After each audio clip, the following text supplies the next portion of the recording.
introduce myself. My name is Ho. H to the OV. I used to move snowflakes by the OC. I guess even back Hello, fans of all ages. We are indeed the Beasts of the East. Ryan Mork and Scott Thompson coming to you live from Studio A here at Ramapo College of New Jersey in Mahwah, New Jersey on WRPR 90.3 FM. Thank you for tuning in on this Wednesday, October 21st, 2015. You know what today is, Scott? Mets might clinch? I wasn't really going that, but today's Oh. Back to the Future Day. You know, I've never seen Back to the Future. Really? I swear. I saw it. I saw the first one once because it was a class, so it wasn't really up to me. Yeah. See, I can't watch it on my spare time. I like watching like movies now. Like I've never watched Breakfast Club. Right. I've never watched Back to the Future. I've never watched. What else is there? Yeah, Dirty Dancing. Dirty Dancing I've never seen. Yeah, all those movies. Fast Have you Times, Ferris Bueller? I've seen Ferris Bueller. Okay. I have, but I don't like watching old movies. I don't know why. I've seen so many posts today. It's Back to the Future Day. Yeah, I don't care. I don't. It's cool. It It'll never happen cool. again. Yeah, it won't but, happen again. Yeah, but relax. yeah, I could care less. Honestly, sorry for the people that do. Yep. I don't care. But you are right about one thing. The Mets can clinch tonight. The Mets, the New York Mets, are one game away from their first World Series appearance since the year 2000. 15 years since their last appearance, 9 years since their last postseason appearance, 29 years since their last World Series victory. And who would have thunk it? Back in March or April, what was the main thing that every Met fan wanted? Meaningful games in September, right? That's really all they Absolutely, wanted. and that's what they got. Oh, they got more than that, all right? They got more than that. It's more like they were gearing up for the postseason a few weeks before the season ended, and that's awesome. They were just looking for maybe a wild card game, like a couple wins to get into the wild card game. No, you were gearing up for the division series. Their main goal was probably, be within like 2 or 3 games of a wild card spot in September? Probably. Basically what the Yankees did the last 2 years. Okay, look where you're at now. Unbelievable. This is the most meaningful game, probably. Even if they don't win, every game is going to be so hectic. And how many times have we said, this is the Mets' most important game of the year? This is the most important game of the year. This is the most important Mets game since that day 9 years ago. They can go on a 5-game win streak in the postseason. In the postseason. If they win tonight. That's unbelievable. That's awesome. That's awesome. And it's just amazing how this team's putting all these wins together. Daniel Murphy with another home run last night. Unbelievable. That's what did you say, 5? That's now 5th straight. That's now 5 games in a row. That's amazing. He's got a .417 batting average, 3 home runs, 4 RBIs in this series alone. Unbelievable. Now, let's talk about Daniel Murphy. Shout out to my 11-year-old cousin Andrew for giving us this idea last night. Who is more of a postseason hero? Daniel Murphy right now or Madison Bumgarner this year? And you know what? The answer right now is Madison Bumgarner. You mean of last year's postseason? No, of this season, of this year. I'm kidding. You said this year, that's why I said Oh, did I? Yeah, you said this year. Madison Bumgarner of 2014 or Daniel Murphy right now. And it's Madison Bumgarner because why? He got the ring. It's that simple. Madison Bumgarner was lights out from the wild card game in early October to Game 7 of the World Series last year against the Royals. He was lights out. He won World Series MVP. It wasn't NLCS. Daniel Murphy, without a doubt, the NLCS MVP, no question about it. But, and is he a postseason hero right now? Absolutely. Who knows where the Mets would be right now? I think the Mets would probably still win. They still would have won last series, and I think they would still be up this series because the Mets are dominating the Chicago Cubs in every aspect of the game. But without Madison Bumgarner, the Giants would not have won the World Series last year. But, I mean, I'm actually going to disagree with you here. I'm going to actually say – I know last night I did say Madison Bumgarner when we were watching the Devils game. But I'm going to say Daniel Murphy for the fact that Daniel Murphy has just exploded in this postseason. And you were saying, yes, is he a postseason hero? He is a postseason hero. that home run in Game 5 Yep. off of Clayton Kershaw. Was it off Clayton Kershaw? No. It was off of The one in Game 5 wasn't. Sorry, it was off of Greinke, right? Yeah.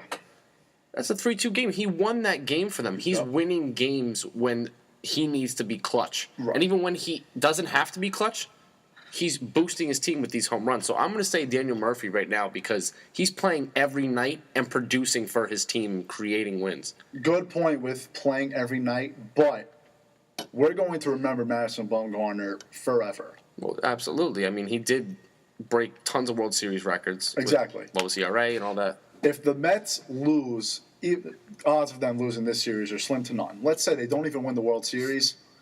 How many people are going to remember Daniel Murphy? Not Okay, many. you do make a good point there. But I'm saying if they do win the World Series, you're saying ifs. If they do, If they win the World Series, he's going to get MVP for this postseason without a doubt.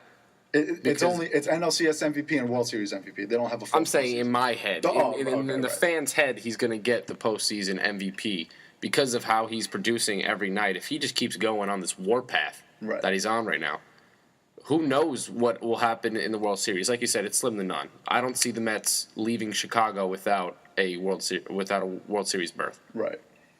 But I just think that right now, Daniel Murphy playing every night, producing for his team, rallying his teammates behind him, is more than Madison Bumgarner pitching once a night. Right. What they do, a 3-man rotation? They did a 3-man rotation, and Bumgarner threw. I don't remember if they did a 3-man rotation. They last did, year. actually. I remember. Did they? Yeah. Well, Bumgarner came into Game 7, and Ned Yost thought that he was going to see Bumgarner for an inning, 2 innings at most.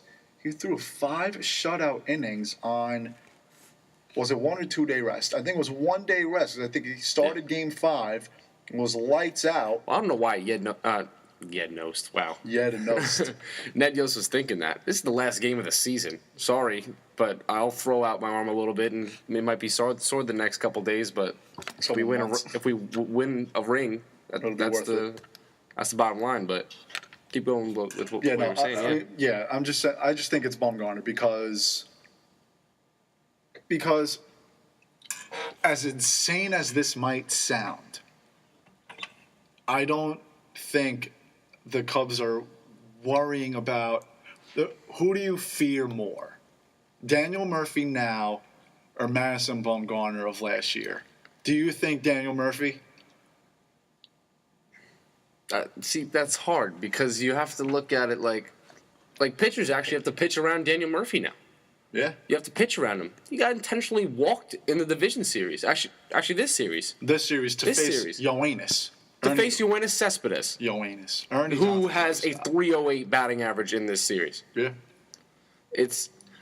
But if you want to compare the two, who would you fear more? Obviously, you're going to fear Madison Bumgarner more because you have to face him 3 times and... Yeah. But, I mean, especially when you're playing in the World Series where every game there's such a big platform, such a big stage that you have to win each game. But I don't know. It's hard to say because you have to face Murphy every night, and you don't have to face Bumgarner every night. You can make your wins without facing Bumgarner. So that's why I'm going to stick with Daniel Murphy this year I think is a bigger deal than Madison Bumgarner last year. Ryan Morrick, Scott Thompson, Beast of the East on WRPR 90.3 FM. Call in, feel free, 201-825-1234. That's 201-825-1234. And I'm just going to go back to what I said before. Madison Bumgarner got his team the World Series ring. I mean, let's take a look at I think Mariano Rivera won the ALCS MVP in 03. It was either 99 or 03. I can't remember. But how many times do we remember who? I'm basically proving my point. How often do you remember LCS MVPs? Exactly. You're obviously going to focus on the World Series because that's the last series. That's the one you're going to remember. Now, if Daniel Murphy keeps us up in the World Series, I might change my mind. Absolutely. Do I think he will? No. But if he does, then I might change my mind. Like you said, Madison Bumgarner will go down in history because he's broken all these records. Most wins in the World Series. Lowest ERA in the World Series. Right. We could say that for maybe like Jacob deGrom in the World Series. Like we don't know who's gonna produce in the World Series this year. So, What do you think is harder to do? What Bumgarner did or what Murphy is doing? what Murphy's doing. I'm sorry, but it's so hard for a hitter to keep a streak like this, to constantly change and swing momentum toward their own side. 5 games in a row. 5 games in a row, he's hit a home run. Do you know how hard that is, especially in a pressure-packed situation? He's away. Let alone He's in 5 Chicago. hits. Exactly. Madison Bumgarner, yeah, you pitch. That's your craft. That's what you do every night. But it's harder for a hitter to face. It's harder for a hitter to hit than a pitcher to pitch. Exactly, and I've always said that pitchers, yes, They have every can get away advantage with ever. stuff, but Right. hitters can't get away with things. And you're facing different pitchers every night. You're facing different stuff. So what Daniel Murphy's doing, he's got to be in the film room watching all these pitchers. He's got to be working hard, getting cuts, extra tee work. You know, it's a struggle. It's a I don't know what the word I'm looking for, but like you said, it's harder. It's a grind. Yeah, It's more it's of a a grind. grind. It's harder for a hitter to hit than a pitcher to pitch, in my opinion. That's and what I that's agree coming with from you. a pitcher. I used to pitch Right. mostly in high school, and that's Which more helps you out because yeah. But yeah, that's where I agree with pitchers you. can get definitely. away with stuff sometimes. So That's where I agree with you definitely because even when I pitch, if I see someone chasing a curveball of mine, I'm going to throw it again because that's the advantage I have. If you're the hitter, I mean, think about it. As a hitter, you're meant to fail. You fail 7 out of 10 times, you're a Hall of Famer. exactly.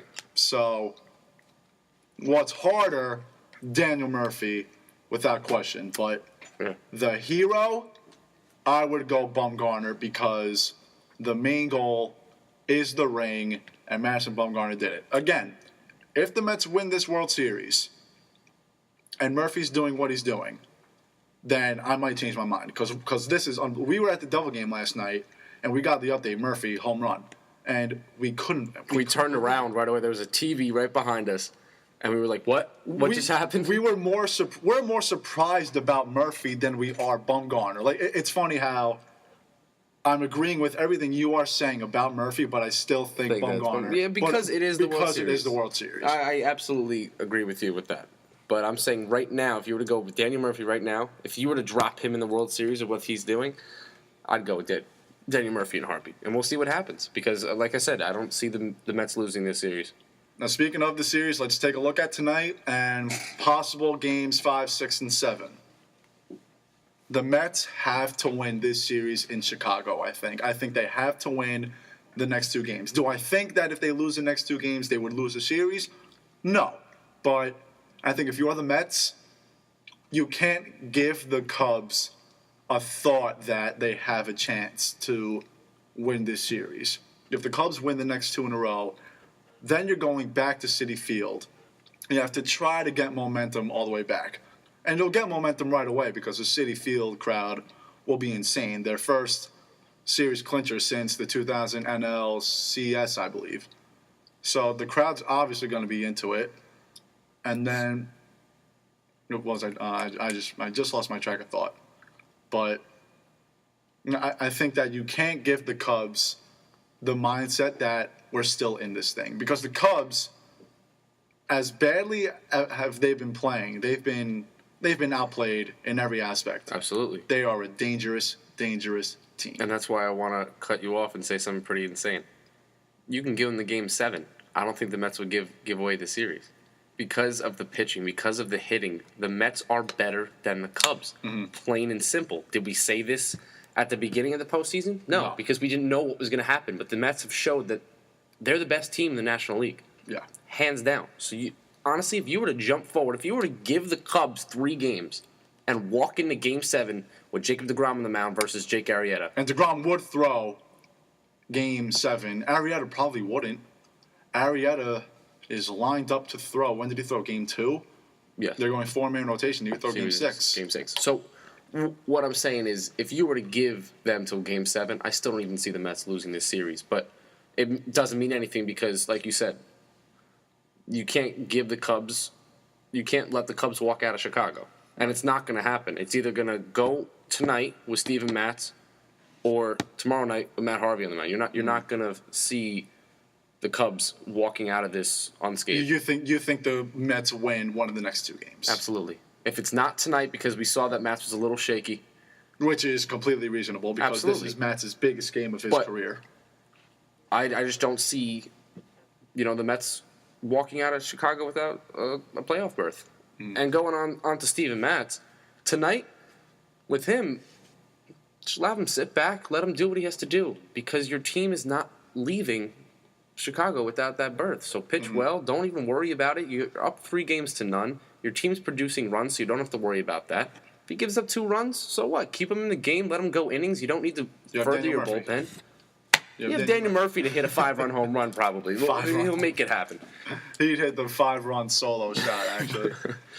But, yeah, the Cubs are a dangerous team. The Mets cannot let the Chicago go back to Queens and try to win the series there. Have you seen the comparisons between – because yesterday was the 11 – it was either today or yesterday. I think it was yesterday. Was the 11th anniversary that the Red Sox completed the comeback against the Yankees. Yeah. Have you seen the comparisons that they've been showing?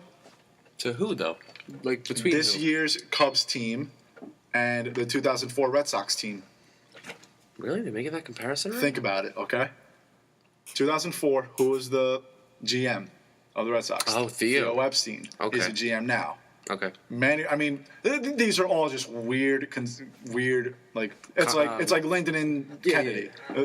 Weird coincidences. Johnson, stuff like that. Manny Ramirez is on the Red Sox. He's in the farm system of the Cubs. What else is there? A team from New York. There was another one. They were up 3-0 probably. Up 3-0 on the road. It's a lot of weird conspiracies. I mean, that doesn't mean that it's bound to happen. I don't care. Doesn't mean that it's bound to happen, but we'll wait till the ninth inning and see if a pinch runner steals second. Then maybe I can make. Then we'll think about it. Yeah. But what I hate though, and this is when I'm gonna feel really bad for Met fans, but at the same time, I'm not gonna feel bad for them. If the Cubs win tonight, how many Met fans are really going to be in full-out panic mode? I don't think one should be. They shouldn't be. Are they going to be in panic mode? But it's the Mets. No. It's not just because it's the Mets. You can't even talk about that anymore because But Met fans are thinking about 2016 without Daniel Murphy already when they're 1 win away from their World Series. You showed me that today. I looked at your Twitter today. I saw that. They're already worrying about what's going to happen. How about you worry about now? How about you worry about whether your team's going to produce tonight instead of producing in May of 2016? Who cares? There was the night of the Utley slide. There was like one of those big fan accounts, like of all like one of those amazing Army Met fan accounts. Yeah. He or she tweeted something about the slide. I'm going to try to find it. By any chance, do you remember what day it was? What do you mean? That slide. Do you remember what night it was? It was no. It was the 10th. I don't remember what night that was. Because it was the Saturday night I was in Green Bay. No, but they definitely need to focus on the series at hand. You got it?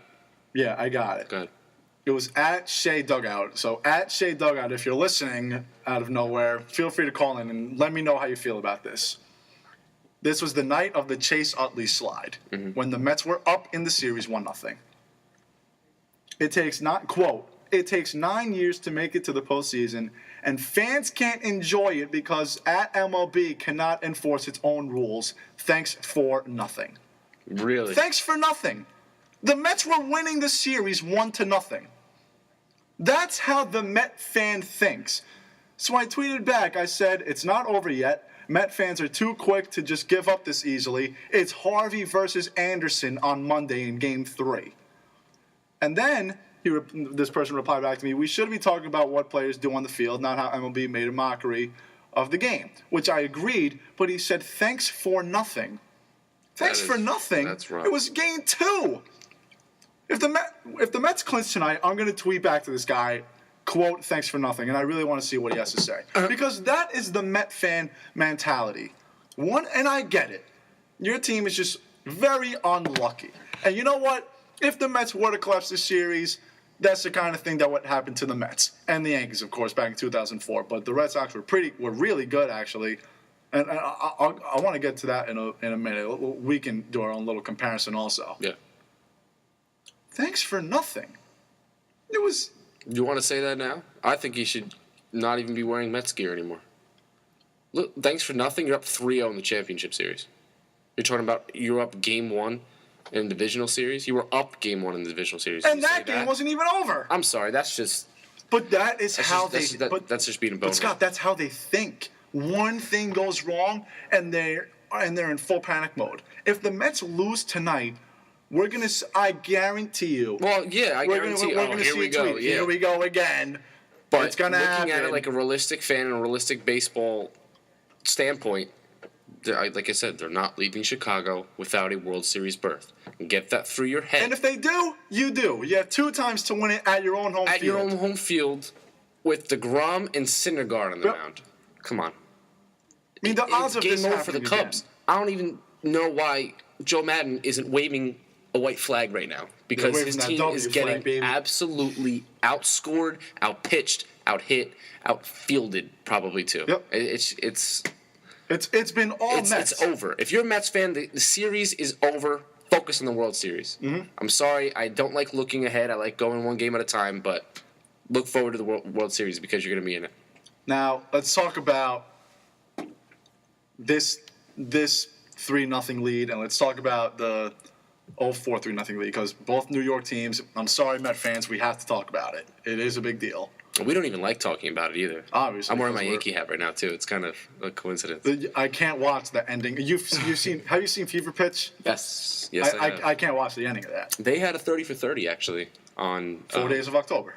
Yeah, my dad shut it off. Yeah. I can't watch that. Are you kidding me? I mean, I don't really remember it because I was only 9 years old. I remember them being up 3-0, and then I just remember the Red Sox winning the World Series. Like that week and a half is just blocked out in my mind for whatever reason.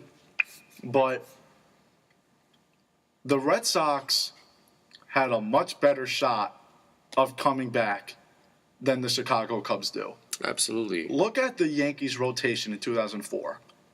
Kevin Brown, a washed-up El Duque. I'm going to look it up. And then look at the Mets rotation. DeGrom, Syndergaard, Harvey, and Matz. All under the age of 30. Yep. All with fresh arms. I mean, other than Harvey, who just got his Tommy John, but obviously looks fresh. It's a completely different squad. You can't even compare them to the 04 Yankees, in my opinion, because it's just such a different team. It's such an overpowering team. Oh, my, are you ready for this? Go ahead. Jose Contreras, Javier Vasquez, Tanyan Sturtz, Paul Quantrill, Mike Messina, who, all right, not bad.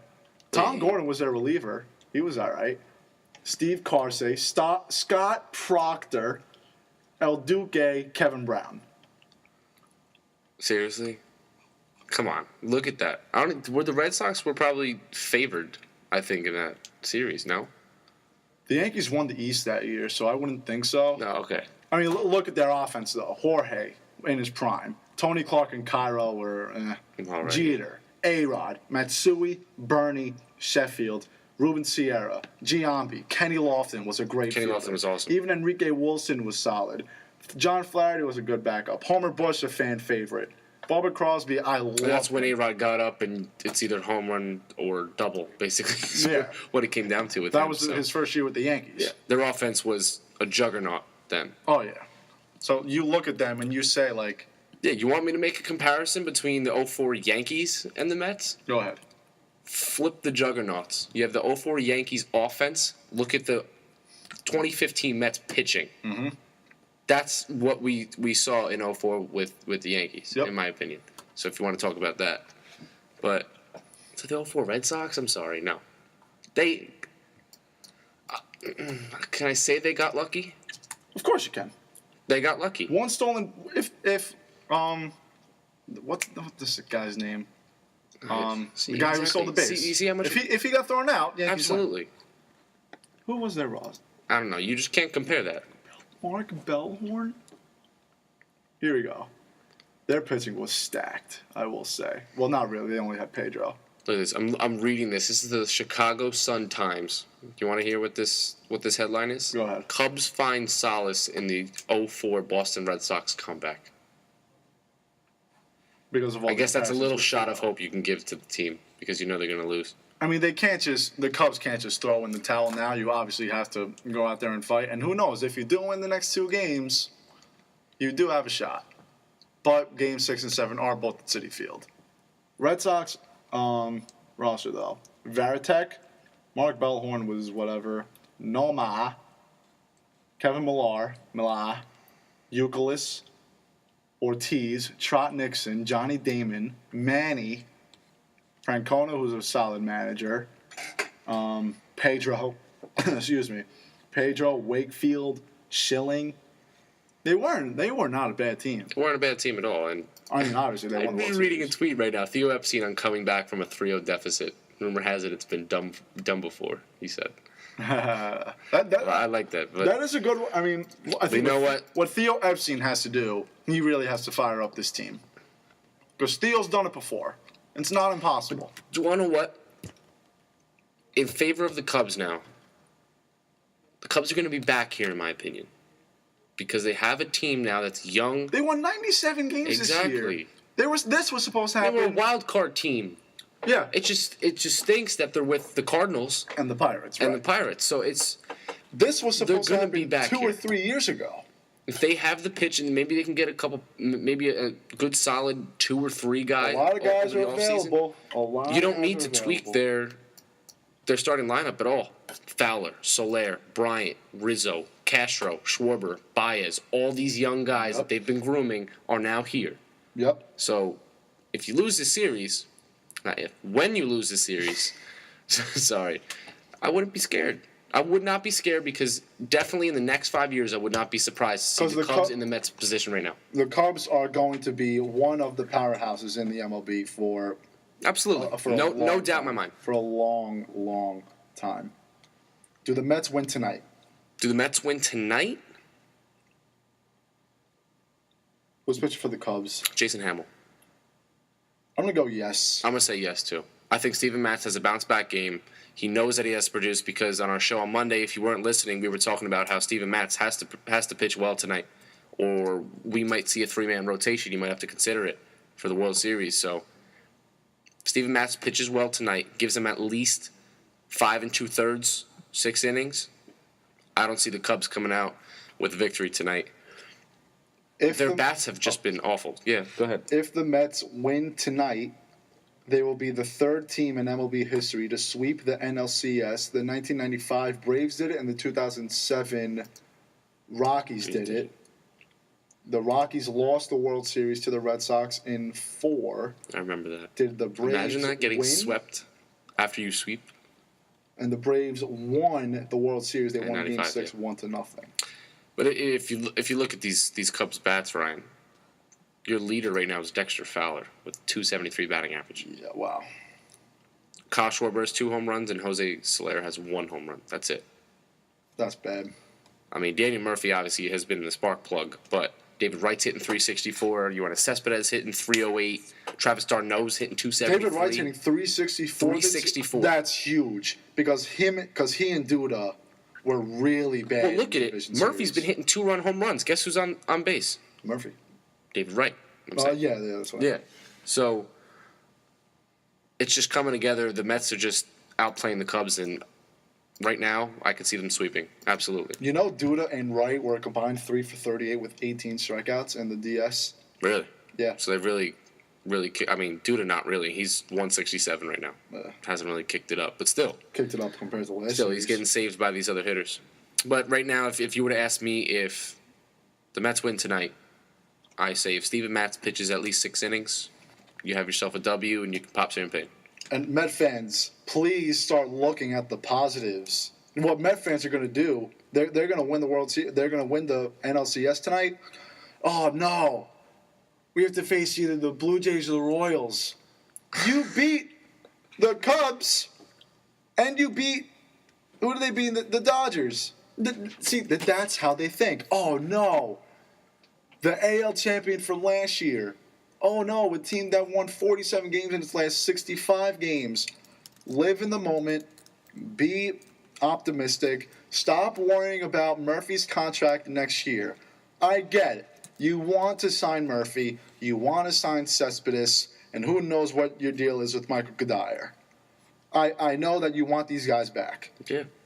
But this could be a once-in-a-lifetime chance. The Cubs have proved it. They haven't been to the World Series in 70 years.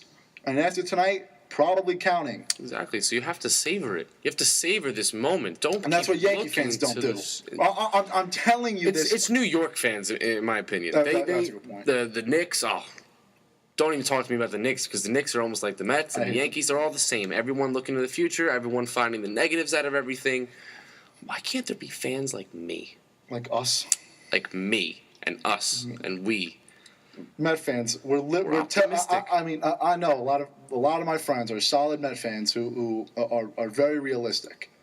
But to the Met fans who look at everything so negatively and are more worried about Daniel Murphy's contract than possibly clinching a World Series berth tonight, I'm telling you this as a Yankee fan who has seen the Yankees play in 7 World Series.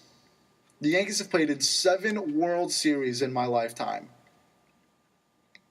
Scott, do I speak for both of us when I say that once 2013 came, we took those for granted? Absolutely. Absolutely. I was like, what happened? I was looking at all the negatives and everything too. Yep. But, like you said, 7. Well, obviously I wasn't watching baseball, but still, I was alive for 7 World Series trips. And that's what you get accustomed to what you're used to. You get accustomed to what you're used to seeing. I get it. The Mets got no hit twice this year. After Scherzer's no-hitter, everyone was in full-out panic mode. The Mets lose tonight, you're probably going to be in full panic mode again. Whatever happened to Wilmer Flores, only the Mets, only the Mets. Whatever happened to the Padres in that rainout, only the Mets, only the Mets. If the Mets somehow lose, only the Mets, only the Mets. It's not only the Mets. The Yankees did it also. Just throwing that out there. But I'm telling you, we're telling you this as big-time Yankee fans who have seen the Yankees miss the postseason 3 times in our entire lives. I mean, for me, every time the Yankees made the postseason, I was relieved. Because I went into every season expecting them to make the postseason, but also knowing that it was never a guarantee.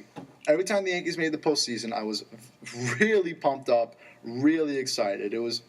It doesn't get old, but you can't take it for granted.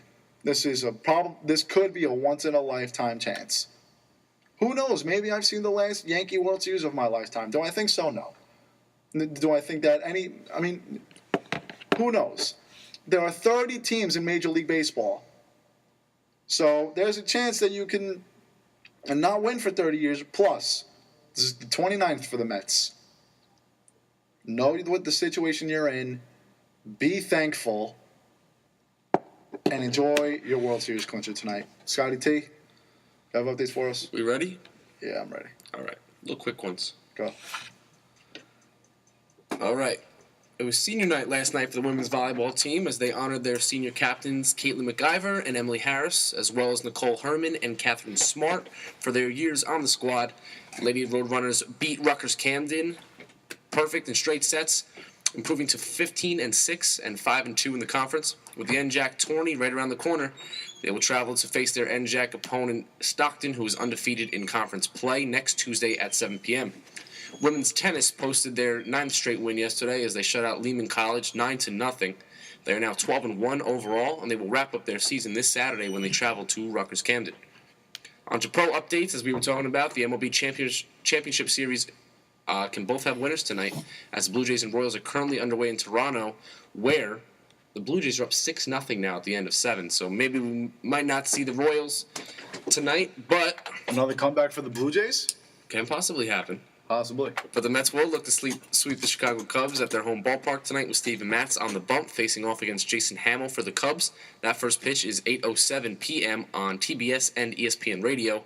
In the hockey world, me and Ryan were at the Devils game last night. We witnessed an OT goal. Adam Larson had the golden goal in OT against the Arizona Coyotes.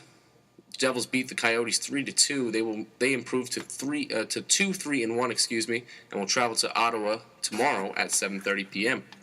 The Rangers beat the Sharks Monday 4-0. Goals were scored by Matt Zuccarello, Mark Stahl, Jesper Fast, and Victor Stahlberg. The 4-2-1 squad will face the Coyotes at the Garden tomorrow night at 7 p.m. Tied first with the Rangers at 4-1-1. The Islanders beat the Blue Jackets 4-0 last night. Goals were scored by Nikolai Kulemin, Thomas Hickey, Cal Clutterbuck, and an empty netter from John Tavares. They will get a little break before heading back home Friday for a matchup with the Boston Bruins. WRPR 90.3 FM, you're listening to Beasts of the East with Ryan Mork and Scott Thompson. We'll be back after this, after a few messages.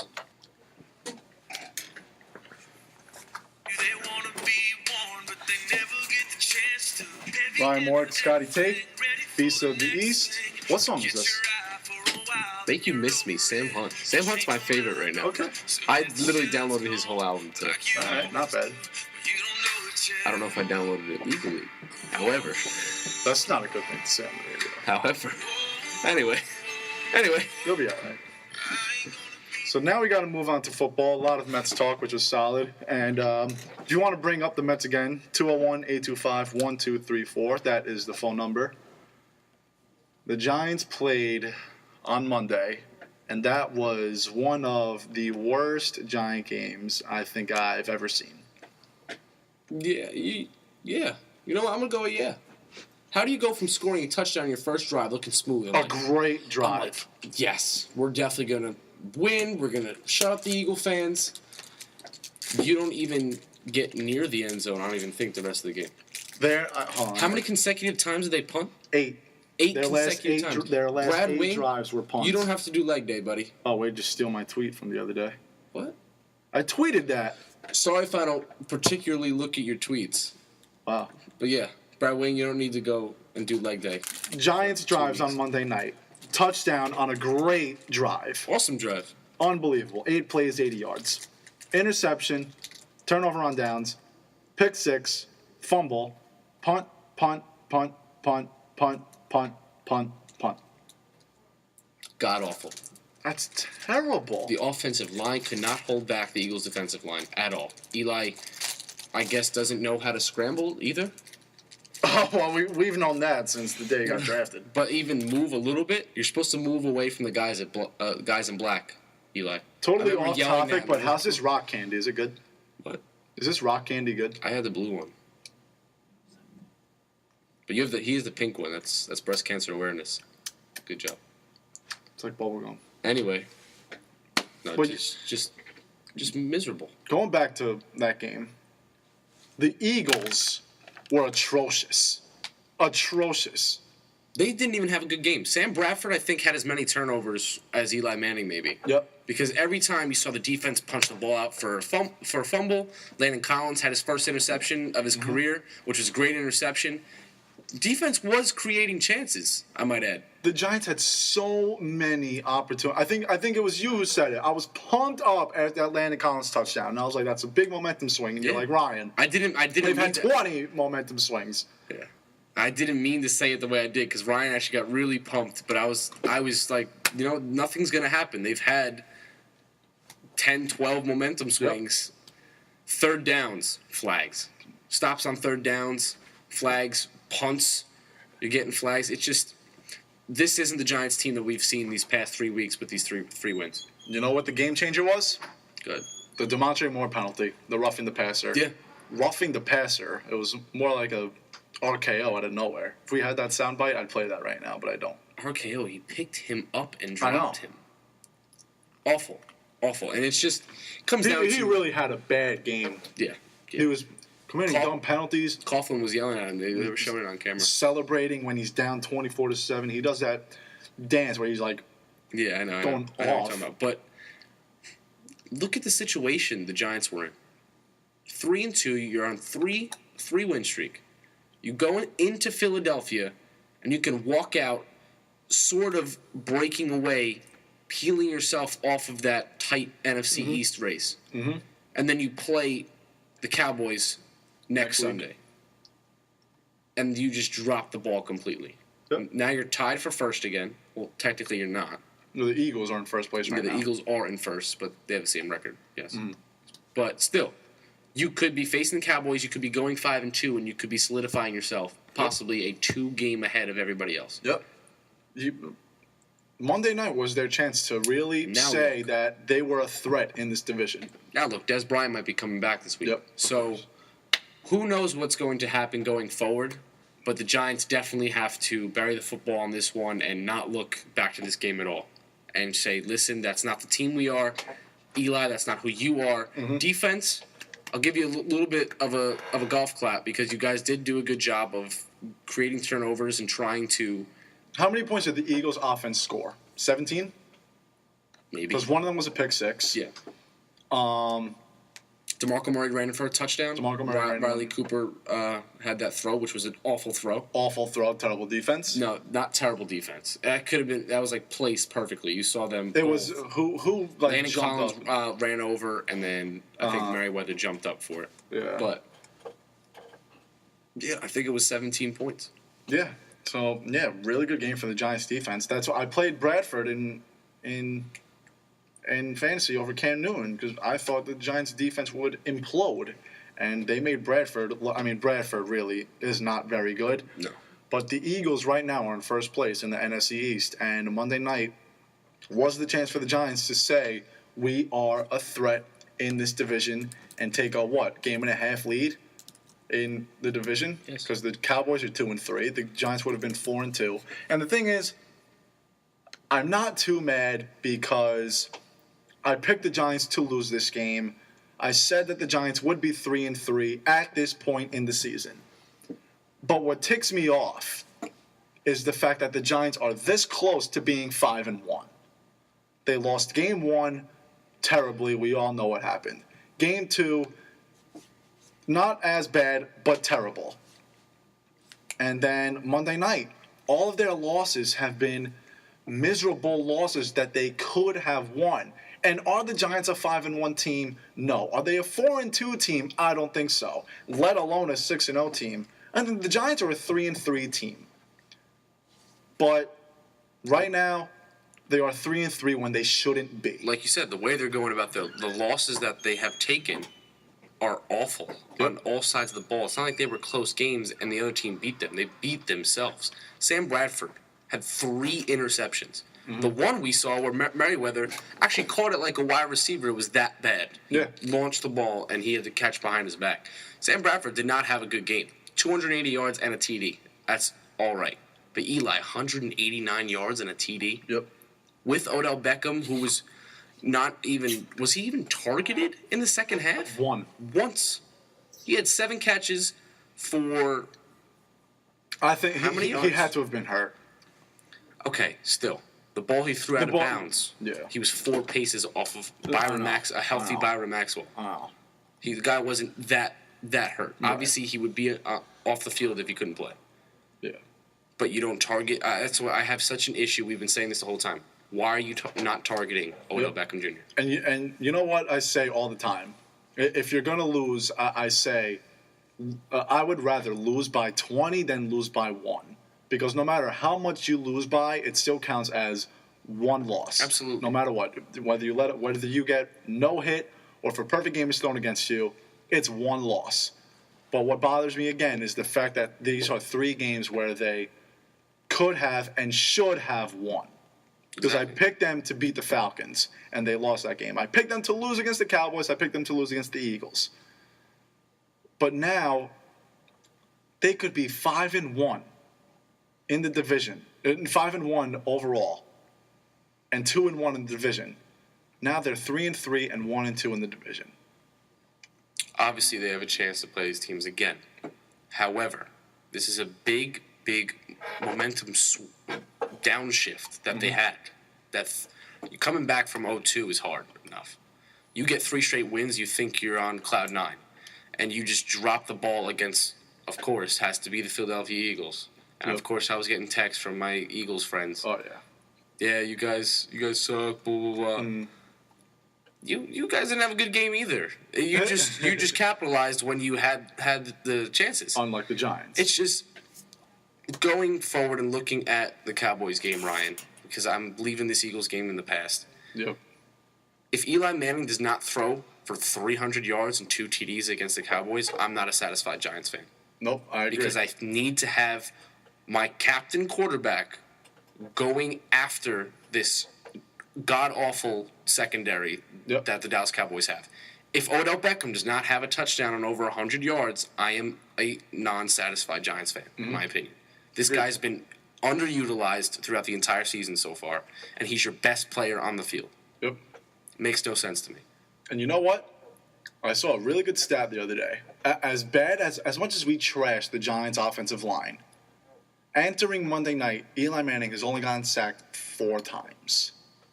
And again, that has to do with the new offense. He has a lot of quick releases now. Yeah. But Eli, he threw the ball, 54 times against San Fran? I think that's how you beat the Cowboys. That's how you beat any team. Because Eli Manning is a borderline Hall of Famer. People do make the argument that he's elite. Do I think so? No.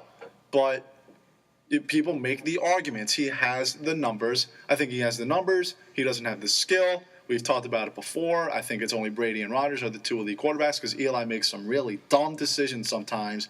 There are times where he throws underhand. There are times where he throws lefties when he just needs to take the sack and just fall on it. That's where his IQ comes into play. And at the same time, it looks like he invented the sport of football. But at the same time, not so much. Well, going to throwing left-handed and underhanded and trying. He's obviously not trying to lose the yardage. Right. And the Giants against the Eagles did not need to lose any more yards than what they were doing because the run game got awful. Giants can't run the ball anymore, plain and simple. You have guys like Rashad Jennings who reminding me a little bit of Brandon Jacobs, the way he runs. He runs hard. But you need a seam. This offensive line is not creating any seams for this team, and you don't have Le'Veon Bell or DeMarco Murray who can make those cuts and do everything. You have Andre Williams and Rashad Jennings who are your power backs who are going to get you yards on the ground by running straight through seams. The Giants can't do that anymore, so it comes to the passing game, and there's a lot of extra focus on Eli Manning because he needs to produce through the air. Running stats from Monday night. Jennings, 13 carries, 63 yards, 4.8 average. His longest was 14. Eli had a 12-yard run. 12-yard run. Andre Williams, 5 carries, 6 yards. His longest was 3. Average 1.2. Shane Vereen, 4 carries, 0 yards, but he had a 4-yard rush. They can't run. They can't run the ball. And that's why Eli has to throw 40, 50 times against his Dallas Cowboy defense. Exactly. And again, if Odell Beckham does not have at least 10 catches, I am a non-satisfied Giants fan. At least 10 targets. He's not even targeted anymore. I don't get it. Because you see Ruben Randle catching the ball and dropping to his knees. Yep. And Dwayne Harris catching the ball and dropping to his knees. Odell Beckham catches the ball, spin move, quick stutter step, and 3 guys are going after him. That's what I like to see from a receiver. I'm sorry, but they're missing Victor Cruz so much because he would because his yards after catch is insane. Not comparable. He would do the same what Odell Beckham's doing. Yep. These receivers, they're just mixed up like we saw when Nolan Carroll had that pick 6.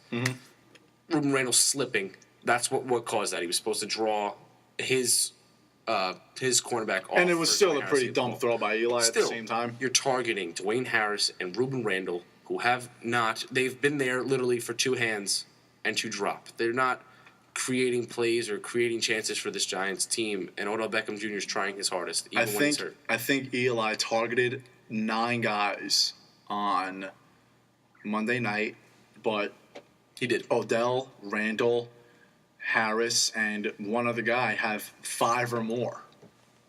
And I don't even think Odell had I think Odell had 9 targets on the day. Odell Beckham Jr. is arguably the best receiver in the league, but Eli and the Giants are not giving him the opportunity to show that. No doubt Odell's top 5. I think Larry Donnell has more yards after the carry. I'd rather give the ball to Larry Donnell because he puts his head down and runs through people. He can't catch the ball, but... Do you remember when Ruben Randle caught the ball, was not touched, and stood where he was? I know. Do you remember that? I know. They blew the whistle. I don't even know the refs. It just makes no sense to me. You're a wide receiver. You're supposed to be gaining yards, creating plays. Yep. This guy caught the ball on a quick slant, fell to his knees, was not touched, and got up and stood there. You know what's funny? Martavis Bryant, last week, Killed Sunday night, first game, his first touchdown. It was one of his 2 touchdowns. Did you tweet this the other day? Yes, I tweeted this morning, Good. this afternoon. Ruben Randall has 46 yards after catch or something like that. Martavis Bryant on 1 touchdown in his first game of the season because he was suspended for 4 games, and I don't know why he missed the 5th game. More yards after the catch. He had like 75. Ruben Randall, and it's funny because like you look at the stats, and you see people who have like -2 yards after catch, and like in single digits, under 30.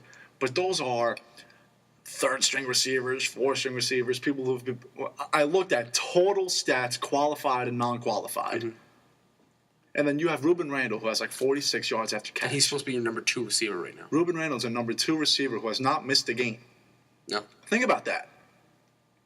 Think about that. Guys who have been playing 1 game have more yards after catch on 1 play. And people, 3 or 4 receivers who have played in 3 games on the year have more yards after catch than you. Ruben Randall, if you're at MetLife Stadium this weekend against the Cowboys, I want to see you getting yards after the catch. I don't even care if honestly, Ryan, I don't care if he fumbles. If he fumbles trying to run through someone or trying to create a play, okay, fine. But that's the game. Yep. Congrats to the defense on that. But it's I don't get it. How can you fall and stand up knowing you didn't get touched and just go like this with the ball? I don't know. I don't get it. I don't get it. Makes no sense to me. He was probably hurt on Monday also, but this is consistent for Ruben Randall. Yeah, it was when he wasn't hurt either. The Giants were, when they cut Preston Parker, were sending a message, I think, to Ruben Randall saying, you got to step you were up. dropping passes too. And when you caught the ball, you did just fall on it. Yeah, Preston Parker being cut was not a sign that in which Victor Cruz was close to ready. No. It was a sign to other receivers saying, do your job. By and the you way, know what? That kind of falls on Eli and whatever the play call is by McAdoo. Because they're targeting everyone equally. You can't do that.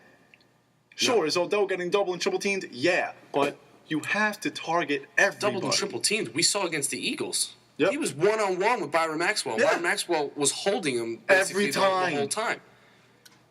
Keep throwing to him. That's just more yards for you. It makes no sense. I understand, yes, share the wealth, do that. But when these guys aren't creating plays, when they're just catching the ball and falling, if that, it just makes no sense.